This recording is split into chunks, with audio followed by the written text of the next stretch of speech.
afternoon, Good ma'am. afternoon. Tuloy po kayo. Mapo po kayo. Magandang hapon po sa atin. Ako po si Kisali Bakla naman. Bilang bagong principal po ng Agwas National High School ay madami po akong mga proyektong nakaantabay gaya na lamang ng dagdag silid-aralan o di kaya ang pagpapagawa ng silid-aralan para sa mga estudyante. Ma'am, yun na nga po sana ang itatanong ko kasi ang hawak ko pong estudyante ay 5 po. Alam niyo na ang pumalit ang silid na napunta sa akin.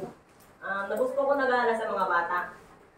Doon din pa ang problema ko, teacher. Doon din pa ang problema ko kay teacher Ana.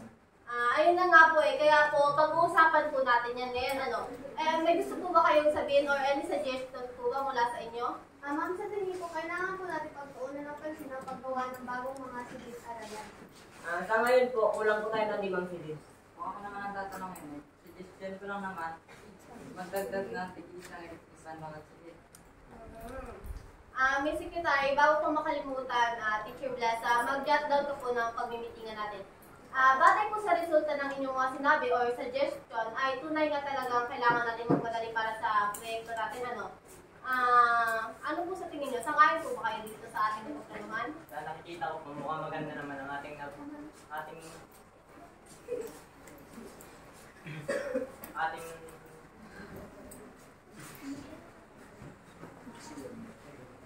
nakikita ko po, mukhang maganda naman ang ating napagplanuhan, kaya sumasangayon ako sa ating napagplanuhan.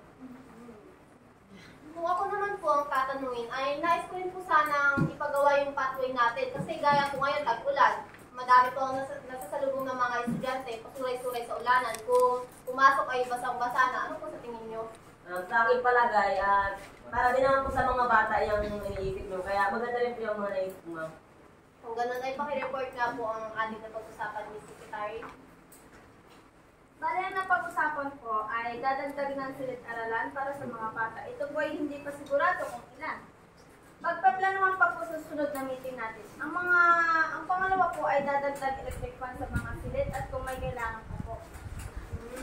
So, bali yun na po ang ating yung pathway po